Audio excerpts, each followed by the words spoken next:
Hello বন্ধুরা, তোমরা সবাই কেমন আছো? আমি খুব ভালো আছি, আর এতটাই ভালো আছি যে এই ভিডিওটা দিতে একটু দেরি হয়ে গেল। যাই হোক, আজকের ভিডিওটা এখান থেকেই শুরু করছি। তোমরা যারা আমার আগের দুটো ভিডিও দেখেছো তারা জানো যে আমি বাবা মাকে নিয়ে, আমি আর সব্যসাচী বাবা মাকে নিয়ে সাউথ আফ্রিকায় ওয়েস্ট থেকে ইস্টে একটা রোড ট্রিপ করেছিলাম, যার পার্ট 1 আর পার্ট 2 আমি অলরেডি তোমাদের সাথে শেয়ার করেছি। আর আজকে আমি শেয়ার করতে চাচ্ছি পার্ট 3 ভিডিওটা।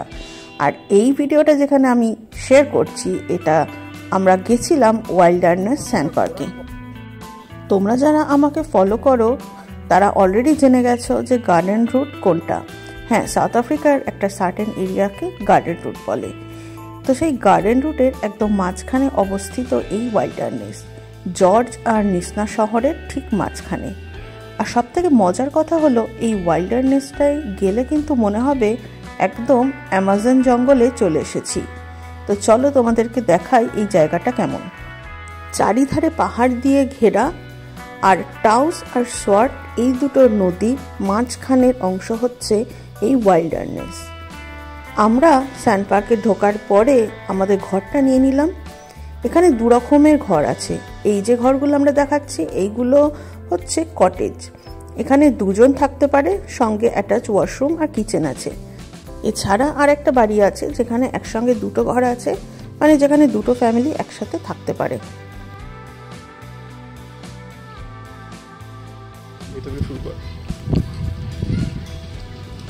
সবার পিছনে বেচারা, আরে ওকে নেয়নি। এ হচ্ছে লিডার, সবার আগে আগে।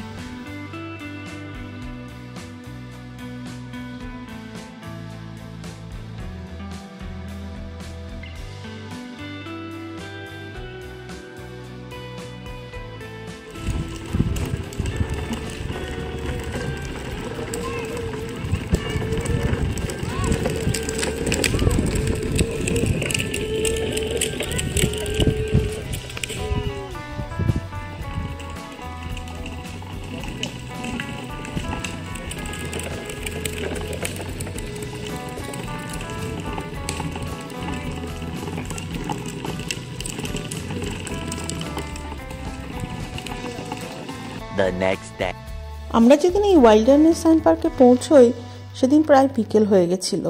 আর আমরা পৌঁছানোর পরে ওই নদীর ধারে একটুখানি বসেছিলাম, আর তখনই দেখলাম অনেকে এই নৌকায় চেপে ঘুরে বেড়াচ্ছে। তারপরে সব্যসাচী ওয়েবসাইট থেকে পরের দিন সকালবেলা আমাদের এই বোটটার জন্য রিজার্ভেশন নিয়ে নেয়। এখানে নদীর ধারে ধারে অনেকেই টেন্ট খাটিয়ে আছে, সেইটাই কিন্তু এখানকার মূল আকর্ষণ। এই নদীর ধারে আরামসে গাড়িতে থাকা যায়, বা যেগুলো ক্যারাভান, বা আলাদা করে কেউ ক্যাম্প করেও থাকতে পারে। যদিও আমরা কিন্তু কটেজ নিয়েছিলাম। পরের দিন বেশ সকালে, প্রায় তখন 8টা, আর একটু মেঘলা মেঘলা দিন ছিল, আমরা বেরোলাম এই পাখি দেখার জন্য। এই বোট রাইডটা আগে থাকতে রিজার্ভ করে রাখতে হয়, আর এটা একটা পার্টিকুলার স্লটেই চলে। তো আমরা যা যা সুন্দর পাখি দেখেছি সেদিন সকালে, দারুণ।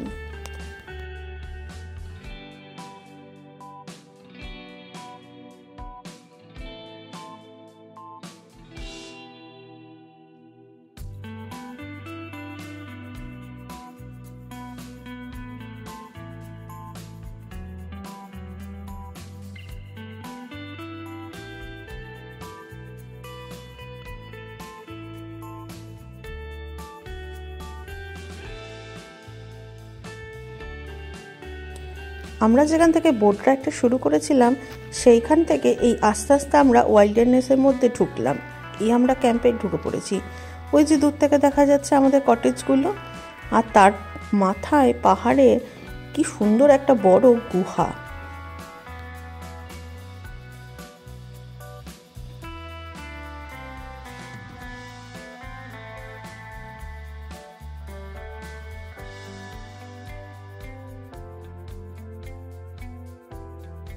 দুধারে উঁচু পাহাড়, আর বৃষ্টির জন্য পাহাড়ের গায়ে ভর্তি জঙ্গল, আর চারিদিকটা একদম সবুজ হয়ে আছে। আর তার মাঝখান দিয়ে এই সরু একটা নদী ধরে আমরা নদীপথে এগিয়ে চলেছি। আর চারিদিকে নিস্তব্ধতা কি বলবো, একটা পিন পড়লেও তার আওয়াজ শোনা যাবে। আর অভিজ্ঞতাটা এতটাই সুন্দর যে আমি ভাবতেই পারছিলাম না যে আমি সত্যিই সাউথ আফ্রিকাতে আছি। মানে সাউথ আফ্রিকা মানে একটু শুকনো মরুভূমি, কিন্তু তার জায়গায় এ তো একদম সবুজ অরণ্য, আর তার মাঝখানে নদী। আমার মনে হচ্ছিল আমি ঠিক আমাজনে চলে এসেছি।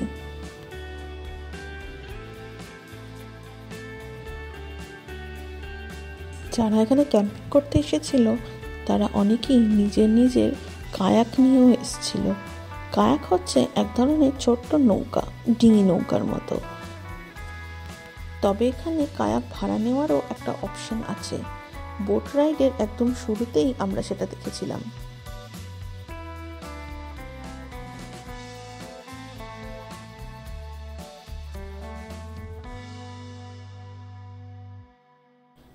নদী পার হওয়ার আইডিয়াটা কীরকম লাগলো বলো? আমি কিন্তু এরকম আইডিয়া আগে কখনো কোথাও দেখিনি।